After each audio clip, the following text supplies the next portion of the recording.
महेंद्रजीत सिंह मालवीय ने आज भारतीय जनता पार्टी का दामन थाम लिया। कार्यक्रम हुआ और कार्यक्रम के दौरान प्रदेश प्रभारी अरुण सिंह भी पहुंचे। इस दौरान उनसे खास बातचीत की हमारे पॉलिटिकल एडिटर योगेश शर्मा ने। सुनवाते हैं आपको। राजस्थान की राजनीति का बड़ा घटनाक्रम महेंद्र मालवीय का कांग्रेस का हाथ छोड़कर कमल का दामन थामना, ये एक ऐसी राजनीति है जो कांग्रेस पार्टी के लिए राजस्थान में खास तौर से आदिवासी अंचल में एक बड़ा डेंट करने वाली है। हमारे साथ हैं बीजेपी के प्रदेश प्रभारी अरुण सिंह, जो इस पूरे घटनाक्रम के सूत्रधार रहे हैं। रणनीतिक तौर पर अरुण जी किस तरह से देखते हैं? देखिए, महेंद्रजीत मालवीय कांग्रेस के बहुत बड़े नेता, बहुत कदावर नेता, और एक तरीके से देखे तो आदिवासी या जनजाति समाज के पूरे क्षेत्र के 2-3 प्रदेश के जो एक क्षेत्र है बागड़ और मेवाड़, इन क्षेत्र के सबसे बड़े आदिवासी समाज के नेता हैं। एक बार सांसद रहे, 4 बार विधायक, 2 बार कांग्रेस सरकार के में मंत्री रहे, और उनके आने से कांग्रेस को बहुत बड़ा झटका लगा है। आज जो भारतीय जनता पार्टी में प्रधानमंत्री मोदी जी के नेतृत्व में काम करने के लिए इच्छा व्यक्त करते हुए आज ज्वाइन किए हैं, पार्टी को लाभ मिला, भाजपा को बहुत बड़ा लाभ मिला है। यह तभी होता है, कांग्रेस से इतने लोग जा क्यों रहे हैं, इतने बड़े बड़े नाम, इतने अच्छे लोग क्यों जा रहे हैं, क्यों भारतीय जनता पार्टी में आ रहे हैं? क्योंकि आज अगर आप देखेंगे तो कांग्रेस में नकारात्मक राजनीति हो रही है, नेगेटिविज्म को वो लेके आगे बढ़ रहे हैं, फ्रस्ट्रेशन है कांग्रेस में। तो कोई भी व्यक्ति कांग्रेस में रहकर कंफर्टेबल अपने आप को नहीं महसूस कर रहा है। उसको एक तरफ दिख रहा है कि प्रधानमंत्री मोदी जी देश को आगे बढ़ा रहे हैं, भारत का मान सम्मान गौरव स्थापित कर रहे हैं, 5वीं अर्थव्यवस्था बना दिए, विकसित भारत के संकल्प को लेकर के आगे बढ़ रहे हैं। हर दृष्टि से किस प्रकार से खुशहाली है वो निरंतर काम कर रहे हैं, और वहीं कांग्रेस पार्टी नकारात्मक राजनीति कर रही है, ऐसा काम करती है कि देश में के प्रगति को रोकने का काम करती है। तो लोग कांग्रेस में एक तरीके से असहज महसूस कर रहे हैं, इसलिए भारतीय जनता पार्टी को ज्वाइन कर रहे हैं। मालवीय क्योंकि एक बड़ा चेहरा कांग्रेस पार्टी का, और ना केवल वो उस वक्त भी विधायक बने जब मात्र 21 सीटें कांग्रेस पार्टी की आई थी। पिछले लगातार 3 चुनाव से वो जीत रहे हैं। कहा जा सकता है कि अब पूरे आदिवासी अंचल में कांग्रेस का सिरमौर आपके हाथों में आ गया। बिल्कुल, मैं तो बताऊं, जब माननीय प्रधानमंत्री जी जब मानगढ़ धाम आए थे तो मैं खुद वहां पे गया था। लोगों ने बताया कि महेंद्रजीत मालवीय की बहुत लोकप्रियता है, गरीबों आदिवासियों के लिए बहुत काम करते हैं।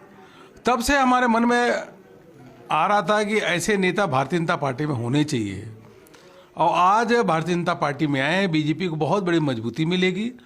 आदिवासी समाज की आवाज़ भी बन करके वो काम करेंगे, उनके भलाई के लिए काम करेंगे, और प्रधानमंत्री मोदी जी के नेतृत्व में जो आदिवासियों के लिए, जनजातीय के लिए जो काम हुआ है, जो योजनाएं हैं, उन योजनाओं को भी नीचे तक पहुंचाएंगे, जिससे कि हमारा आदिवासी समाज और खुशहाल बने। देखिए, यह प्रधानमंत्री मोदी जी ही हैं जिन्होंने आदिवासी समाज के लिए, उनके कल्याण के लिए बहुत कुछ काम किया है। भगवान बिरसा मुंडा को उनके जयंती पे गौरव दिवस की घोषणा करना, और यह भारतीय जनता पार्टी है जो जिसके नेता नरेंद्र मोदी जी हैं। उन्होंने पहली बार देश में राष्ट्रपति आदिवासी समाज की महिला को पूरा समर्थन दे करके उन्होंने बनवाने का काम किया।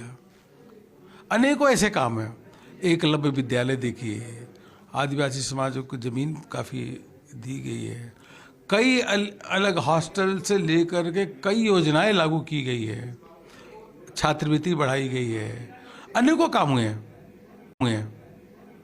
इसलिए समाज हमारे साथ है। एक बड़ा झटका आपने ठीक लोकसभा चुनाव से पहले कांग्रेस पार्टी को दे दिया, जिससे शायद उभरना इतना आसान कांग्रेस के लिए नहीं होगा। लेकिन दूसरी सबसे बड़ी बात कि उस अंचल में भारतीय आदिवासी पार्टी, एक नई पार्टी का जन्म हुआ था। बीते विधानसभा चुनाव में 2 सीटें उन्होंने जीती। तो क्या लगता है कि मालवीय उस आदिवासी पार्टी को भी कांग्रेस के साथ साथ रोकने का काम करेंगे?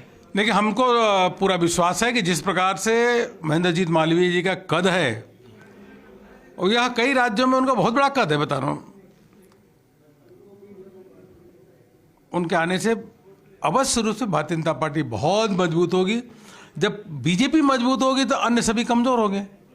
क्या वजह, चाहे बीजेपी हो, चाहे बाप पार्टी हो, चाहे कांग्रेस, सब कमजोर होंगी।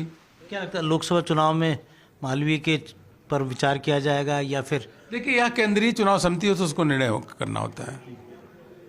अवश्य रूप से इतना मैं कहूँगा कि महेंद्रजीत मालवीय जी बहुत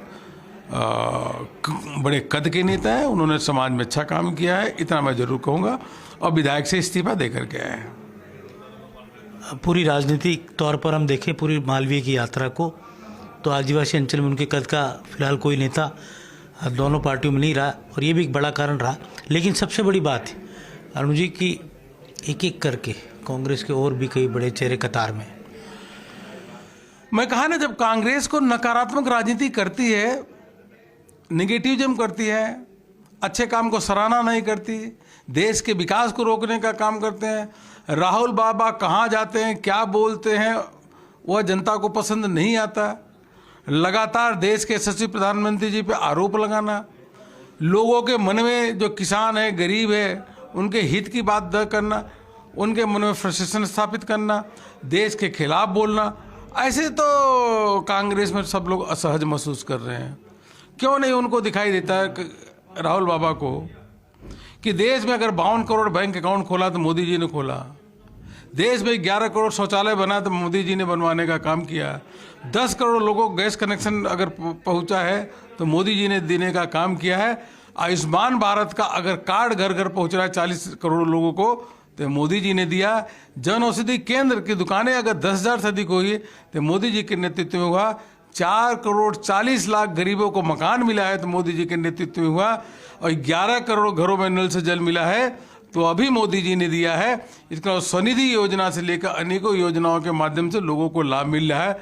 किसान सम्मान निधि में अगर 11 करोड़ किसानों को लाभ मिला तो मोदी जी ने दिया है। और इसके साथ साथ कांग्रेस इन चीज़ों को देखे कि जो अगर विश्व भर में अगर मोदी जी को अप्रूवल रेटिंग में हाईएस्ट देते हैं कि नंबर 1 अगर उनको लोकप्रियता को विश्व उनको कहता है, उसी के साथ साथ देश की तीसरी बार सबसे तेज अर्थव्यवस्था से भारत है, 3 सालों में लगातार अभी 6.5 है, तो वह मोदी जी के नेतृत्व में हुआ।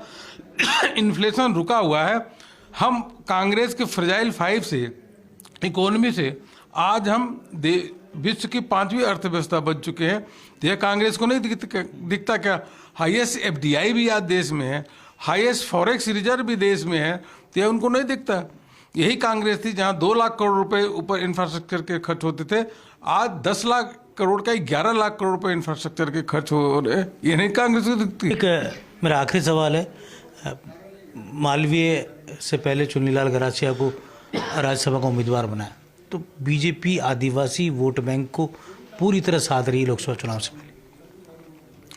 देखिए, यह अटल बिहारी वाजपेयी एनडीए की सरकार थे, उस समय से देखिए पहली बार एसटी के लिए आदिवासी अगर मंत्रालय अगर खोलने का काम हुआ है तो एनडीए की सरकार, उसको आगे बढ़ाते हुए मोदी जी ने उनके नेतृत्व में अनेकों योजनाएं आई।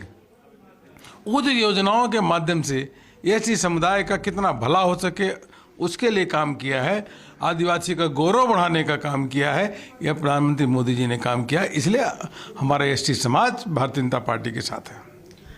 और ये बड़ा घटनाक्रम प्रदेश की राजनीति के लिए, लेकिन संदेश देश की राजनीति में भी गया है कि आखिर महेंद्रजीत सिंह मालवीय जैसे बड़े चेहरे को कांग्रेस क्यों छोड़नी पड़ी है। ये सवाल सियासी गलियारों में तैर रहे हैं, लेकिन बीजेपी को निश्चित तौर पर वागड़ की सियासत में एक मजबूत छत्र मिल गया है। कैमरा जर्नलिस्ट यश के साथ योगेश शर्मा, फर्स्ट इंडिया, जयपुर।